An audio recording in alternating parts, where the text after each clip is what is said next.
Hello there, my fellow holotable heroes. It's been a wild week, hasn't it? First, Rogue One hitting the holotables, totally changing the fleet meta, and then as well the announcement of the Relic data coming up soon in some shape or form. Now, I've seen probably videos from other content creators that are involved in testing. Personally, I'm not, so I don't have any more details than you guys out there about it. So I really want to talk about not so much about, what the overall feeling is, how it should work, because I think it's been clear pretty much, from the first few videos released, what overall sentiment of the community is about this change. But instead, in this video, I really want to focus on kind of two things. One, like how different game modes will actually be affected with the information we know currently. And then also talk about from content creators' perspective. I don't think anybody talked about it yet, how this as well will affect content creators. But before we go down the Relic Delta rabbit hole, let's also bring to your attention, you might have seen it, it was a big question, right? Will Rogue One get nerfed after the initial release? Will Leviathan get buffed or not? And it's been 3 days, and CG finally acknowledged they are investigating into the performance of Rogue One. Now, these investigations don't always end up in a change. More often than not, they do. But I believe when TIE Echelon was released, right, for the First Order, and we were able to beat Executor, they said they're investigating it, and they didn't touch the First Order counter at that point. Here, we don't know. Leviathan getting another buff, or maybe a nerf little bits to Rogue One. We don't know what's gonna happen, but bear in mind we are getting another ship as well. Probably the kit will drop in about a week or so for the another rebel ship, so even that might affect even more. So I don't know, I guess depending on what that ship does, more buffs, more nerfs, I don't know. Yeah, I was expecting this post just after, because I didn't see it for the first couple of days. I thought they're gonna leave it as is, because usually they would go like on day one, we are investigating it. So something to bear in mind, and that's why I normally don't do like counter videos straight away. I kind of do the initial, like I did just the initial day one couple of battles just to see how it performs. I don't want to spend time, testing fully everything, creating updated guides, because usually with experience with ships, there's always some adjustments, after the ships are released. Okay, now, Relic Delta. Again, we're not going to talk about it, it's good or bad, whatever. Lots of other content creators talked about it already, but instead let's just focus on how this could affect every game mode. Apologies if I will forget some game mode. It's hard to keep a track of all of them. I'll just go through my website, because I'm covering most of my game modes on here anyways. So we'll just go through one by one and kind of discuss how this will affect. And let's start off, I guess, just with assault battles here. Now, from what we know, Relic Delta, right, it's gonna be different, boost or nerf in terms of damage, receive damage taken between the relic levels. But currently, I didn't realize it, but most of the PvP modes don't have relic specified. So maybe for the assault battles, right, I'm gonna take probably one that's most annoying. It's the Grand Inquisitor one. So as you can see, if we go into the battle, there are relic recommendations, not requirements. So from what we understand, for things like territory battles, raids, where you do have relic requirements, those events apparently will get updated, that the enemies will actually have those relics. However, what will happen to these events, that you can go in with lower gear units, even gear 12, you're gonna get smashed, but still, there is no relic levels on these guys. So if we just hop over, yeah, there we go. See the enemy, no relic levels. So that's just gear 13 at the moment, it seems. So this event is annoying. However, you do have obviously at minimum relic 5 Inquisitors after you unlock Grand Inquisitor. Does that mean that assault battles will be easier? Or will they get adjusted somehow? If they stay as they are, potentially assault battles will be easier, especially this trickier one with Inquisitors and Night Sisters, right? So this potentially you know, could be easier. However, if they do introduce relic levels to these as well, then that might actually make them harder, because you know, some of these guys that we make, we don't have everybody relic up always. Maybe Imperial Troopers, Bounty Hunters, you can sometimes get away with some Gear 12 units in there, right? So it depends what will happen with assault battles, but as currently, assault battles potentially could be easier. We'll have to wait and see. Then let's look at Conquest. Conquest, as currently Relic Delta that's being introduced to us, it's gonna make it more challenging, right? Because if we go, for example, at the final boss, check out their relic levels. So that's what? Relic 8 for the bosses in Sector 5. So this could be challenging, right? Because let's face it, you know, especially me, I'm trying to make also with my smaller account guides where I have some, you know, lower gear units, low relic units, and then this might not then work as well anymore. Like if you're literally doing 95% less damage because they're relic, high relic, and you're low relic, I don't think even things like Weak Spot and Zealous Ambition will be able to help you there. So Conquest could be actually affected a lot, to be honest. So we'll have to wait and see. But here in Conquest, definitely there are relic units, so there will be Delta for sure in here. So the next game mode, well, counters, I guess that's fleets. Fleets are not being affected, right? Because ships don't have relics. And then we have Grand Arena, Territory Wars, and Squad Arena. They will all be affected. It's gonna be, especially in Grand Arena, right? It's gonna be tough because at the moment we're already trying to predict what Datacrons will do, and now trying to predict what 2, 3, 4 relic difference will look like. It's gonna be definitely a huge adjustment when it comes to the counters and everything.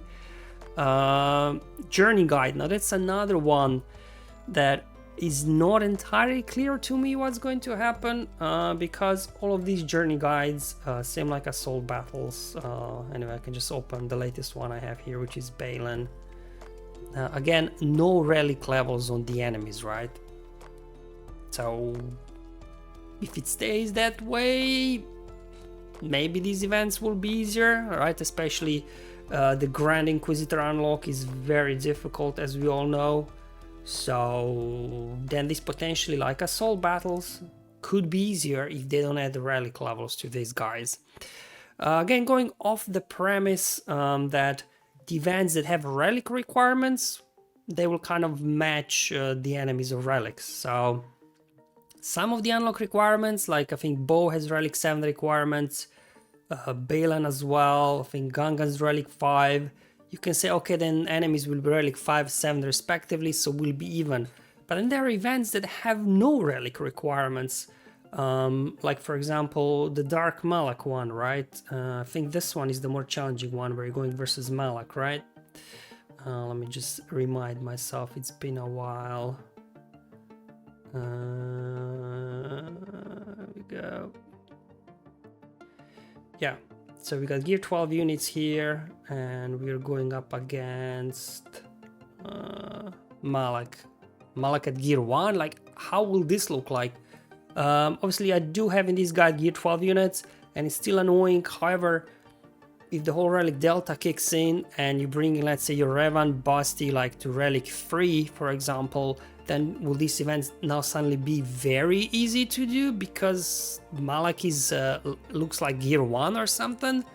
So I'm not sure how this will affect the entire journey guide events, because some of them have relic requirements, some of them don't. So how will they actually do this when it comes to journey guides? Because it can't be like one fix for all. They'll have to do it on guide by guide basis. So potentially some of these, obviously if they do introduce the relics in there, those that do have requirements, I guess there will be no change because we already will have equal relics. And then for these, some of the older events where there are no relics involved, they potentially could be then easier because we'll be having huge advantage over the enemies. So again, something that, you know, we'll need more details about. Proving Grounds. Proving Grounds, I believe the minimum requirement is Relic free. So the enemies, let me find, I think overall, if I remember correctly, the Malgus one was for me the most challenging in my smaller account. So here, see, for example, here doesn't say recommended, like for example in Assault Battle, it says required. So wherever it says required, we are being told the enemies will be at those relic levels. So you can see we've got here Relic 7 Sith Eternal, Relic 7 their Geo Brood Alpha, and then if we hop into battle somewhere here, we will see that enemies are relic free, okay, which means as currently my Sith Eternal, Emperor and Geo Brood, right, they will be getting 95% less damage. So when Malgus opens up with his big head, whenever he takes a turn, boom, he one-shots right the summoned unit. So the question here is, if this gets applied to Proving Ground, Malgus will basically do no damage there. So potentially Proving Ground could be easier, right? Because anyway, if you go with minimum relic free, it's gonna be as difficult as it was now. But when you do have those high relic units, like in this case, Malgus event tier was quite difficult, I remember, to get 3-star with Sith Eternal, not possible. But now with that, Delta, Relic Delta introduction, Proving Grounds potentially could be easier to 3-star going forward once that is introduced. So here, I guess, no doubt with Proving Grounds, right? We already have relics in there. Raids. Now, raids currently do not have relics in there. However, we are being told that they will get adjusted, the raids. So for example, if you're going in here with relic on a relic 7 tier, then the enemies will be relic 7, at the moment not. So again, at the same time, it won't get more difficult, right? There will be no differences between relics. However, in certain situations, this could be easier. For example, in some of the lower tiers, right? You go with the leftover Jedi Vanguard in there, like, your Qui-Gons, Luminaras, whatever, right? And they can barely get by the first Gear 12 tier. However, with that Relic Delta, they might have actually more damage output that you can actually complete a higher tier. So from raid perspective, potentially it could boost your score at those lower tiers. You might be able to do with your leftover teams tier 1 instead of tier 0. So here potentially, could be an improvement in the score. And finally, territory battles. Now for territory battles, I believe there are the moment no relics. However, I'm just looking for one particular battle because I wanted to highlight something. So what are we being told? That apparently with territory battles, like enemies, currently no relics. However, same like the raid, right? Depending what sector you're in, they will get relics. For example, this is sector 2, which means enemies will be relic 6. But what about the Geo, for example, mission? The requirement is relic 7. So will then the enemies be relic 7, or will they be relic 6 because it's sector 2? So again, a bit more information we need. But again, same like for the Proving Grounds, same like for raids, territory battles at minimum will stay the same. But obviously these lower planets, if you're going up with high relic units, could then be actually easier to achieve. And I believe the it's not the only mission that has difference, right? Also the Mandalore mission for Bo-Katan and Mandalorians, you need them at relic 9, but they are actually in sector 4 where they are relic 8 enemies. So we'll have to wait and see this one relic difference, how they will do in territory battles. And finally, let's talk about galactic challenges, right? Because it's something very close to me, obviously. So just looking at the latest one we had, it was very difficult versus Old Republic. So no relic levels. Treya relic 4, Basti relic 3, Talon relic 5, Dooku relic 6, Malak relic 9. And now if you hop into battle, the final tier here, you're going up against versus relic 7 units. And as you can see, barely making it here, barely making it with these relics. So if Relic Delta hits galactic challenges, which by the sound it will, right, wherever relics exist, Galactic Challenge potentially could become a lot more challenging for majority of player base, because you have your Relic 3, Relic 4 units, right? And you're going up against Relic 7 units on tier 10. Now think about it. If the Relic Delta stays the same as this, you will be doing no damage and they'll wipe you out very quickly. So I don't know. Definitely it's gonna have a huge impact on Galactic Challenges. Galactic Challenges is something you do twice a week, so it's something very, very frequent. Which I guess kind of nicely leads us into how this potentially could affect content creation. Because, depending obviously what kind of content you create, as you know, mostly I don't do like news, reactions and things like that. On my channel, I'm more kind of, solution focused person. So I create guides that hopefully help you how to solve certain battle. And that's great, but if now different relic levels will give you totally different result, for example, Galactic Challenge we just seen, it will become impossible at tier 10 to like do with a Relic 3 Treya in that example and a Relic 3 Safe Squad. At the moment you can just squeak by with Relic 3. In the future this won't be possible, so I'll be creating guides how I'm beating something, but because we'll all have various different relic levels, it will be a lot more difficult to replicate what you see in a guide from another content creator. Same thing for Conquest, right? Now my main account, free to play, been playing for almost 10 years. I literally today just eclipsed 14 mil GP. I have a lot of high relic units in there already because of the territory battles, right? I am trying to get everything done. So as you can see, I started doing Relic 9 planets as well. So I do have now lots of Relic 8, Relic 9 units. And when I'm creating guides for you now with my main account, okay, I have Relic 8, 9, you might have Relic 5, 6, the same unit. For the most cases, it doesn't make a difference. However, with introduction of Relic Delta, it'll be a huge difference. So how, as a content creator, you can make useful guides for people if you have high relics and, maybe other players have low relics. So it's going to be a lot more difficult to make useful video guides as a content creator. That's why I really want to talk about this a little bit, because nobody actually, I think, mentioned this already, how it will affect content creation. Because what's the point? I go in my account, I do something, and that's it. That's why I kind of do have the smaller account a little bit as well to try there with lower relics, but even that account is slowly creeping up as well in terms of relics.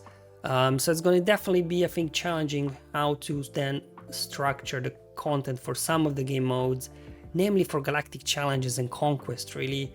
I think those, in terms of content creations, will be impacted the most. And as well, counters, like maybe you don't know, but the reason why I started my website with the introduction of the free, because it was every other month, and you were like, what counter? We didn't have GAC insights back then. It was like, what counters work, what doesn't work? So I started just recording my own Grand Arena free battles and putting them on my website and my channel. Now I somehow stopped doing that once Datacrons dropped, because obviously Datacrons, not only change every couple of months, but also there'll be big differences between what Datacron you have, what I have in terms of stats. So I do a little bit still Grand Arena counter videos, but not as nearly as I used to. And obviously Relic Delta will make this even more challenging. Like, you watch content creators, they use a counter, it works. Now you go in and you have 2 relic levels lower than them, and now it doesn't work anymore. So I don't know, even like, we've been heavily relying on GAC insights since Datacrons kicked in, that we kind of get an idea what works against which team with Datacrons. But now even this is gonna be a lot more difficult to understand. Like, there are filters, I think, that you can kind of as well filter by relics, but this will just reduce the pool of the data you have to find counters. So definitely it's something as a content creator I will have to figure out, how will I be making these guides going forward, because if something at Relic 7 works and something at Relic 5 doesn't anymore, it's definitely going to be a lot more challenging from that perspective as well. Alright guys, that's all for this video. I'm sorry I rambled on for way longer than I thought I would, but I just wanted to, you know, create a little bit different video about the Relic Delta thing, just, you know, look it more from perspective, okay, what gets affected, how will it get affected, and as well talk about a little bit content creation perspective that will as well have big impact on this. Thank you for watching. Again, you know, once we find out more details about it, you know, we can have another discussion to understand exactly more how things will work out. But until then, have fun, enjoy life, and may the RNG be with you, my friends.